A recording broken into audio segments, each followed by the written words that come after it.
They said my boyfriend shouldn't come to Christmas dinner because people might ask questions. He uses a wheelchair. I stayed home with him. The next day my revenge was inevitable. They told me not to bring my boyfriend to Christmas dinner because he uses a wheelchair. That was the entire reason. I thought I'd misread the message at first. My mom had sent it on a Wednesday afternoon, casual like she was talking about the weather.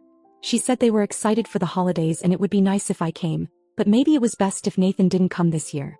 Then the part that really set my blood boiling. It's not personal.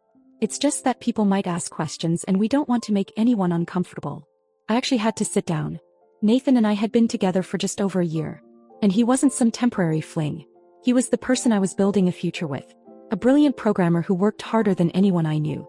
The kind of man who listens more than he talks and somehow always knows how to make me feel calm even when the world's on fire. He also happened to be paralyzed from the waist down. And apparently in my family, that was enough to make him unwelcome at their table. The part that stunned me most wasn't even what she said. It was how normal she tried to make it sound.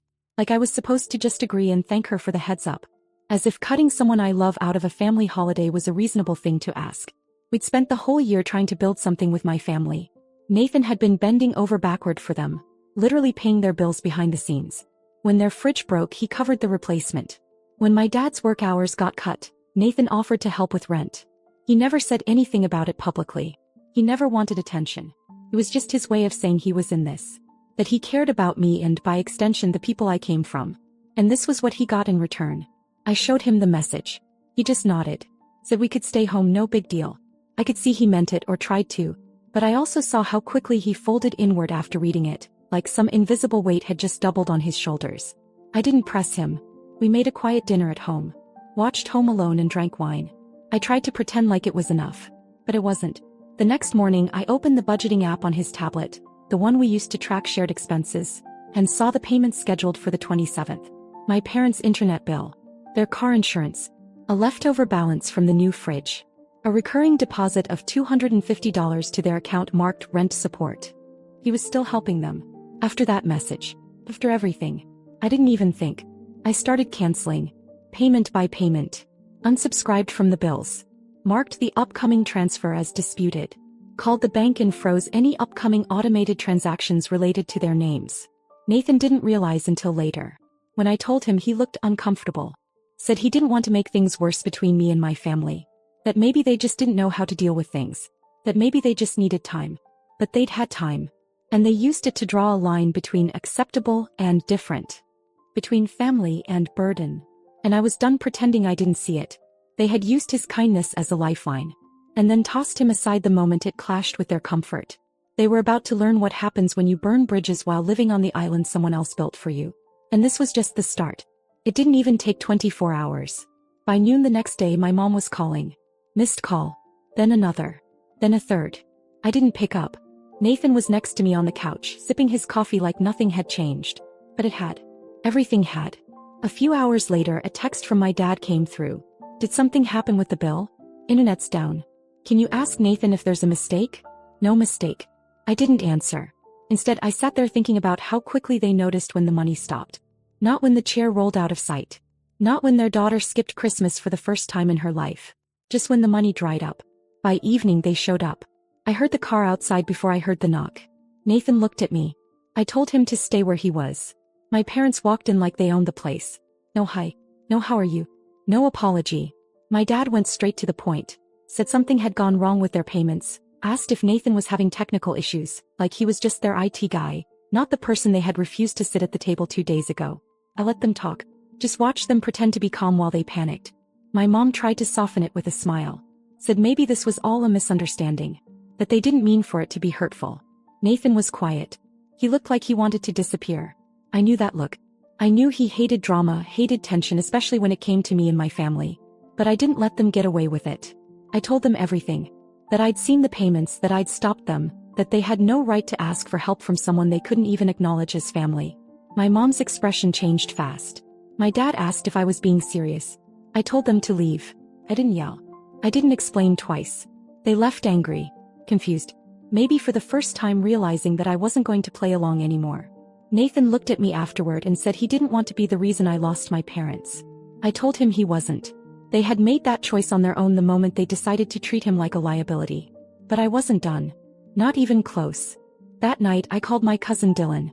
Told him everything. Danielle too. They were shocked, not just by the money part but by how far my parents had gone. They told me they always liked Nathan. Always respected him. Said I was doing the right thing. Then Dylan said something that stuck. They didn't just insult him. They used him. That's fraud, Scarlett. If the money was given under the idea of being part of the family, that's manipulation. He wasn't wrong. It hadn't started as revenge. But it was going to end like it. Because there was one more thing they didn't know. Nathan had written the $5,000 they'd taken as a formal gift in a message. But there was no signed document. No legal agreement. And I had every right to challenge it. So I made one more call that night. To a lawyer. And things were about to get very real. The lawyer's name was Victoria, a friend of Danielle's who specialized in civil disputes and small claims. I told her everything. The gifts, the payments, the exclusion, the sudden panic when the support stopped. She didn't hesitate. If the money was given without a signed agreement and under personal misrepresentation, we can go after it. 5,000 is small in the grand scheme, but the principle matters here. It wasn't about ruining them. I just wanted the line drawn. Permanently. The letter went out on New Year's Eve. Happy holidays.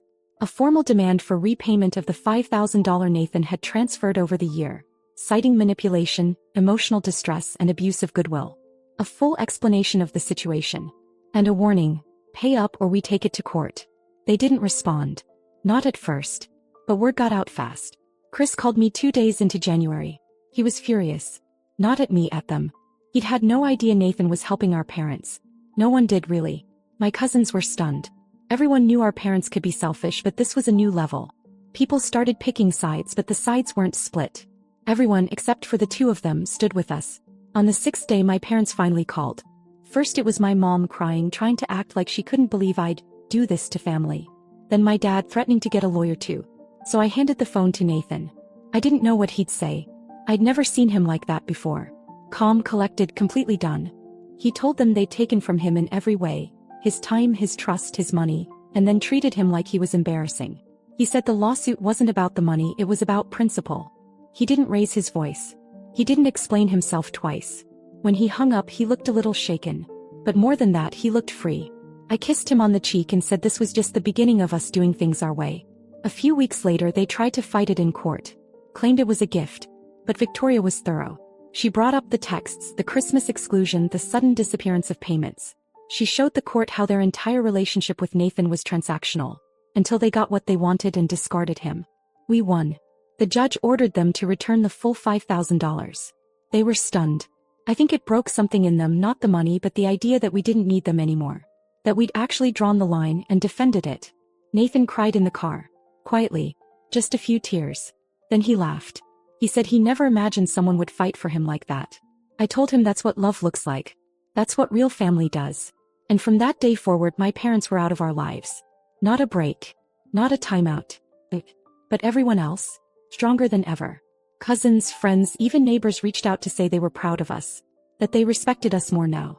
That Nathan was and always had been part of this family. Turns out the only people who didn't see it were the ones who didn't deserve to. It's strange how fast everything changed after the court ruling.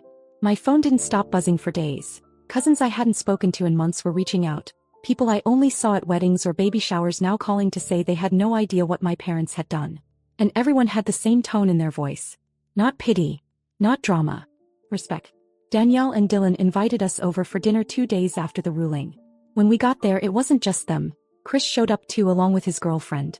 And their little gathering turned into something I hadn't expected. A family dinner. One where Nathan was the center of it. Chris told Nathan without hesitation that he respected the hell out of him. Said he'd watched the way Nathan handled everything, with patience, with dignity, and that it made him look at his own life differently. Dylan gave him a fist bump and said if he ever needed someone to crash Thanksgiving with, he had an open seat for life. Danielle hugged him and didn't let go right away. And Nathan, who'd been so quiet through most of the past month, just kept saying thank you. Not like someone who needed validation, but like someone who didn't know people could care this much, this openly.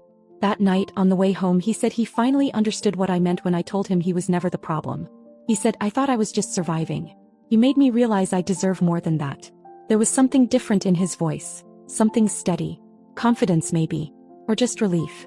We started hearing less and less from my parents after the case. I think losing in court embarrassed them more than anything else. I heard through Chris that they told a few people the lawsuit was just about money, and that I had always been dramatic. But it didn't matter anymore. No one believed them. Not after everything. We got a handwritten letter a few weeks later. My mom's handwriting. No return address. She wrote that she hoped we could talk again someday. That she missed me. That families argue but blood is blood. I threw it away. Blood might be blood. But loyalty, respect, love? That's earned. We spent the next month in peace. No texts. No tension. Just us finally in a space where everything felt safe. I watched Nathan work on a new app idea, something for accessibility in gaming, and he was lit up in a way I hadn't seen before. Like something had unblocked in him. The people who mattered stayed close. My family, the real kind, Danielle, Dylan, Chris, they made space for him. For us. And slowly, Nathan stopped holding his breath around people. He stopped waiting for the door to close again. And I realized something too. Sometimes revenge isn't fire and fury. Sometimes it's a courtroom. Sometimes it's silence. Sometimes it's letting people feel what absence really means. And sometimes, the sweetest revenge is just walking away and watching them realize you never needed them to begin with. Mid-February, I got a call from an unknown number. I almost didn't answer. But something told me to pick up. It was my mom. She was calling from a different phone, probably assuming I'd blocked her number. She asked if we could talk. Said it wouldn't take long. I told her she had 3 minutes. She got to the point quickly. My dad had been laid off. Money was tight again. She didn't ask outright, but it was clear what she was getting at. She was testing the waters. Seeing if I'd softened. Maybe somehow we'd pretend none of it happened and Nathan would step back in like he always used to. I asked her if she understood why we went to court. She said yes, but she still thought it was unnecessary. That family should handle things privately. That we blew it out of proportion. That was all I needed to hear. I told her there wouldn't be another second chance. That she'd shown us exactly who she was. That Nathan wasn't her backup plan, her silent ATM, her ghost son-in-law she could hide from view when it didn't suit her image. He was my partner. My future. And they were no longer part of either. She said something about love, about forgiveness. I hung up. That same week, Nathan launched the beta for his new project. A platform for accessible gaming reviews, designed entirely by disabled gamers and developers. He called it Level Ground. It took off faster than either of us expected. A few journalists picked it up and suddenly people were emailing him from everywhere. Sponsorships, speaking gigs, collaborations. He'd never looked more alive. He got invited to speak at a tech conference in March. Danielle and I went with him. I watched him on stage talking about barriers and inclusion and what it really means to build something that doesn't just include people, but centers them. The applause afterward was thunderous. I saw something shift in him that night. It wasn't about being accepted anymore. It was about leading. When we got home, there was another letter waiting. My dad this time. No apology. Just a reminder that family is complicated and they missed us. I didn't show it to Nathan. I just tossed it in the trash. They missed the old Nathan. The one who didn't ask for anything. The one who helped them without expectation. That version of him was gone. This new one? He didn't bend. He built. Spring came fast and with it something I didn't expect. An invitation. Not from my parents. From Aunt Lisa. It was for a family reunion barbecue in May, hosted at her place near Lake Huron. She wrote that she wanted us there. Both of us. No ambiguity. No hint of guilt tripping. Just honesty. Danielle and Dylan were going. Chris too.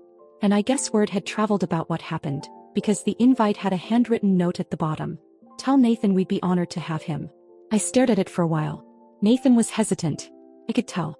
Even after everything, the idea of walking into a crowd of people who shared blood with the ones who hurt him still made him pause.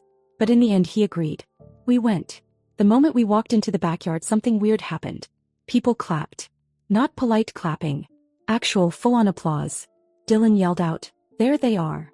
And Danielle handed Nathan a plate of ribs like nothing had ever happened. My Uncle Mike pulled him aside and said, "You got guts, kid. Wish I had half of yours."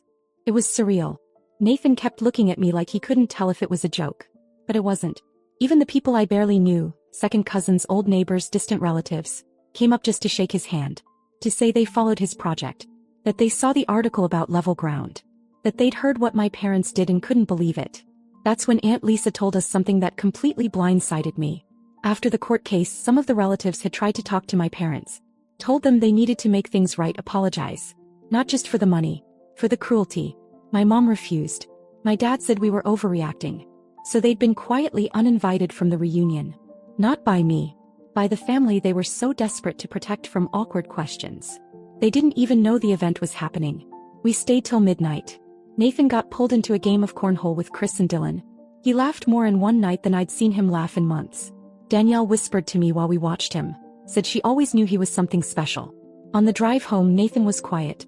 Then he turned and said something that stopped me cold. I want to propose to you. Not today, but soon. I want to do it when it's just us. Not because of any of this, but because I never really believed someone could love me this way. And now I can't imagine life without it. I didn't cry. I just took his hand and held it all the way home. And a few weeks later it happened. He proposed in the most Nathan way possible. In the living room over coffee and code and a sleepy Sunday morning. No ring yet. Just the question. And I said yes. So here we are. Not because we proved a point. Not because we got revenge. But because we cleared the space for a life that's real. One we get to build without shame, without conditions, without people pretending to love us while secretly wishing we were different. The final surprise. My mom emailed me a week later. Just one line. I saw the engagement online.